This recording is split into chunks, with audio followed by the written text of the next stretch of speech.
Baik, terima kasih untuk waktu dan kesempatan yang diberikan kepada kelompok kami. Kelompok 9, di sini kami akan mempresentasikan hasil diskusi kelompok kami mengenai sewa guna usaha atau yang biasanya disebut dengan leasing. Baik, perkenalkan, nama saya Indrike Cetari, NIM 18100-239. Di sini saya akan menjelaskan mengenai gambaran umum tentang sewa guna usaha dan juga ketentuan mengenai leasing. Baik, pada bagian yang pertama kita akan membahas mengenai gambaran umum tentang sewa guna usaha. Nah, pengertian sewa guna usaha secara umum adalah perjanjian antara lessor atau perusahaan leasing dengan leasee atau nasabah, di mana pihak lessor menyediakan barang dengan hak penggunaan oleh leasee dengan imbalan pembayaran sewa untuk jangka waktu tertentu. Nah, perusahaan sewa guna usaha di Indonesia biasanya lebih dikenal dengan nama leasing. Oleh karena itu, kegiatan utama perusahaan sewa guna usaha adalah bergerak di bidang pembiayaan untuk keperluan barang-barang modal yang diinginkan oleh nasabah. Pembiayaan yang dimaksudkan di sini apabila seorang nasabah membutuhkan barang-barang modal seperti peralatan kantor atau mobil dengan cara disewa atau dibeli secara kredit dapat diperoleh di perusahaan leasing. Nah, pihak leasing dapat membiayai keinginan nasabah sesuai dengan perjanjian yang telah disepakati oleh kedua belah pihak. Selanjutnya, ketentuan mengenai leasing. Kegiatan leasing secara resmi diperbolehkan beroperasi di Indonesia setelah keluar surat keputusan bersama antara Menteri Keuangan, Menteri Perindustrian, dan Menteri Perdagangan Nomor Keputusan 122/MK angka Romawi 4 2 1974 Nomor 32/M SK 2 74 dan Nomor 30 KPB angka Romawi 1 74 tanggal 7 Februari 1974 tentang perizinan usaha leasing di Indonesia. Nah, lembaga pembiayaan menurut ketentuan ini dimungkinkan untuk melakukan salah satu dari kegiatan pembiayaan seperti yang pertama ada sewa guna usaha atau leasing, kemudian yang kedua ada modal ventura atau venture capital. Untuk modal ventura ini di mana modal ventura merupakan suatu investasi dalam bentuk pembiayaan berupa penyertaan modal ke dalam suatu perusahaan swasta sebagai pasangan usaha atau investee company untuk jangka waktu tertentu. Kemudian yang ketiga ada anjak piutang atau factoring. Anjak piutang adalah suatu transaksi keuangan sewaktu suatu perusahaan menjual piutangnya, misalnya seperti tagihan dengan memberikan suatu diskon. Kemudian yang keempat ada pembiayaan konsumen atau consumer finance, di mana untuk pembiayaan konsumen dimaksudkan adalah kegiatan pembiayaan untuk pengadaan barang berdasarkan kebutuhan konsumen dengan pembayaran secara angsuran. Kemudian yang terakhir ada kartu kredit atau credit card, di mana kartu kredit adalah sebuah kartu yang dikeluarkan oleh bank untuk pengguna atau nasabah sehingga dengan kartu tersebut pengguna bisa membeli barang ataupun jasa dari perusahaan yang menerima kartu tersebut tanpa pembayaran dengan cara tunai hutang. Nah, untuk pemberian izin ini dapat dilakukan usaha-usaha pembiayaan seperti di atas dan terlebih dahulu harus memperoleh izin dari Menteri Keuangan. Sekian dari saya, selanjutnya akan dijelaskan oleh teman saya. Baik, terima kasih. Perkenalkan, nama lengkap saya Mariam Santi, di 18100-238. Pada kesempatan ini, saya akan melanjutkan penjelasan dari saudari Indrike Silviatari berkaitan dengan ketentuan mengenai leasing. Di sini saya akan menjelaskan 5 poin penting dari ketentuan mengenai leasing, yaitu yang pertama, kegiatan leasing, yang kedua, biaya-biaya yang dikeluarkan dalam leasing, yang ketiga, pihak-pihak yang terlibat dalam leasing, yang keempat, perjanjian leasing, dan yang terakhir yang kelima, itu prosedur permohonan leasing. Baik, poin yang pertama itu kegiatan leasing. Nah, dalam kegiatan leasing ini ada dua hal yang dilakukan, yaitu yang pertama melakukan sewa dengan hak opsi bagi lessee atau finance lessee. Itu terdapat hak lessee untuk membeli barang modal yang telah disewa guna usahakan atau melakukan perpanjangan dengan periode waktu perjanjian sewa guna usaha.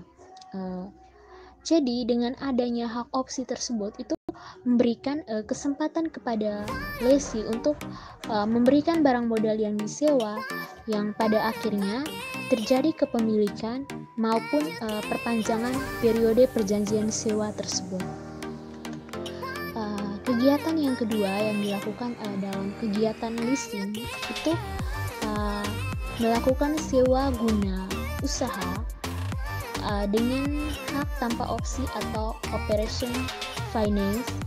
Itu dia berbeda dengan kegiatan leasing yang dilakukan pada yang pertama, yaitu melakukan sewa dengan hak opsi. Kalau di sewa guna dengan hak tanpa opsi ini, pihak lesi itu tidak secara otomatis memiliki hak opsi membeli maupun memperpanjang periode perjanjian sewa, kecuali jika pihak lesor menawarkan setelahnya. Baik, poin yang kedua selanjutnya itu biaya-biaya yang dikeluarkan dalam sewa guna usaha ada 4, yaitu yang pertama biaya administrasi yang besarnya diperhitungkan, yang kedua biaya meterai untuk perjanjian, yang ketiga biaya bunga terhadap barang yang dikeluarkan, dan yang terakhir yang keempat itu premi asuransi yang disetor kepada pihak asuransi.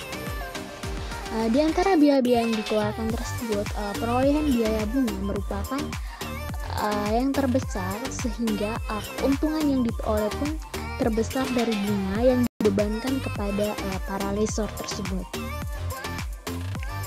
Poin yang ketiga, pihak-pihak yang terlibat dalam proses pemberian fasilitas leasing, yaitu sebagai berikut. Yang pertama, lesor.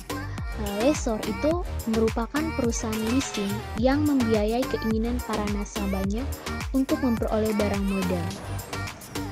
Yang kedua, lesi. Lesi itu adalah nasabah yang mengajukan permohonan leasing kepada lesor untuk memperoleh barang modal yang diinginkan. Yang ketiga, supplier.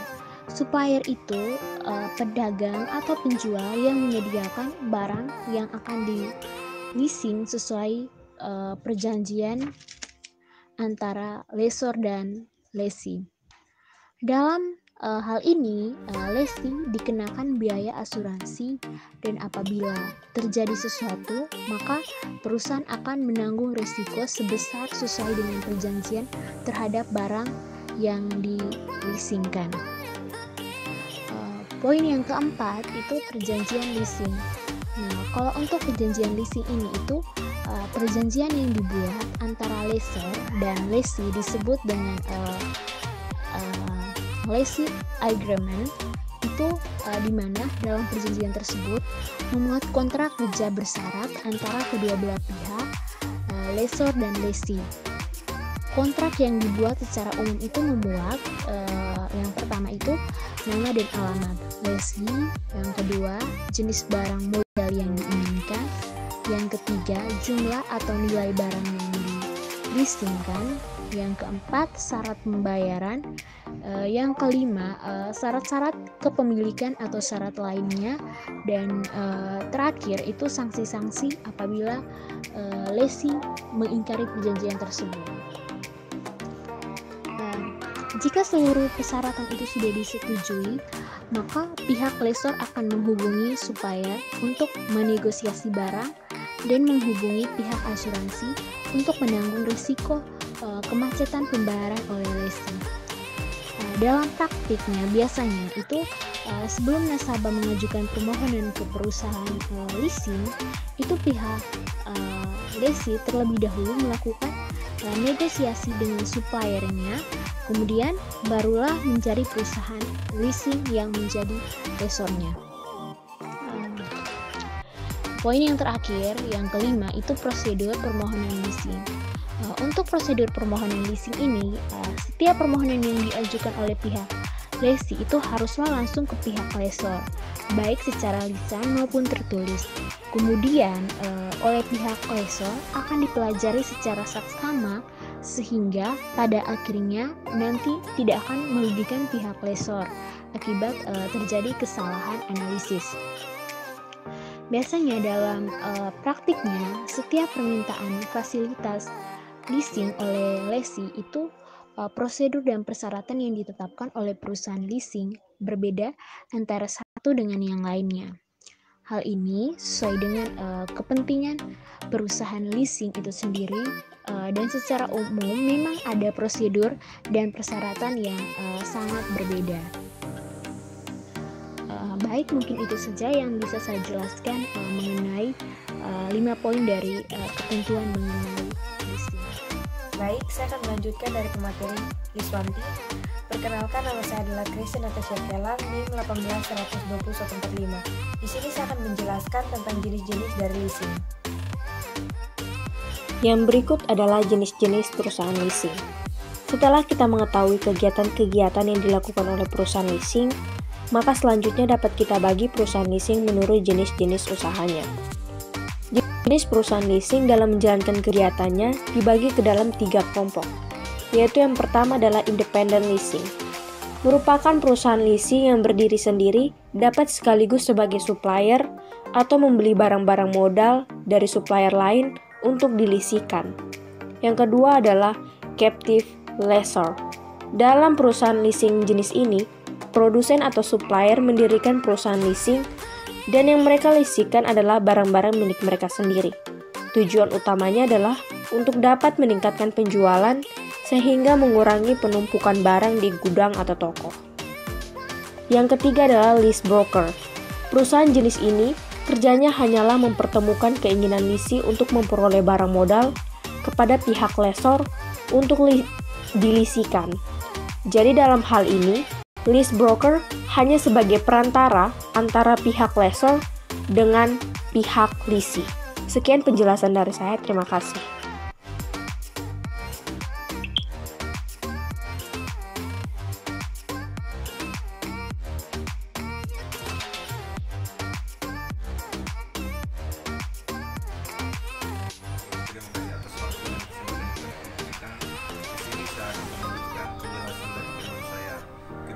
Sebelumnya perkenalkan nama saya Chandra Sanjaya, NIM 1410028. Di sini saya akan menjelaskan materi tentang sanksi-sanksi seperti jenis pinjaman lainnya, bahwa tidak semua pinjaman berjalan mulus atau berjalan sesuai prosedur yang ada.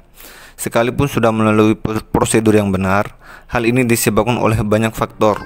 Begitu pula dengan perusahaan leasing, jelas tidak semua barang modal yang dibiayai akan terlunasi sesuai rencana. Oleh karena itu, perlu ada tindakan lebih lanjut bagi lesi yang lalai berupa sanksi-sanksi yang telah disepakati.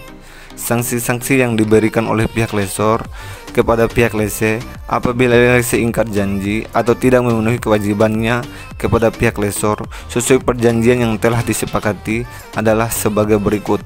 Yang pertama, berupa teguran lisan supaya segera melunasi. Yang kedua, jika teguran lisan tidak digubris, maka akan diberikan teguran tertulis. Yang ketiga, akan dikenakan denda sesuai perjanjian. Selanjutnya, jika perjanjian 1, 2, dengan 3 tidak dipenuhi, maka jalan terakhir yaitu penyitaan barang yang telah dipegang oleh lese. Sekian hasil diskusi dari kelompok kami. Atas perhatiannya kami ucapkan terima kasih.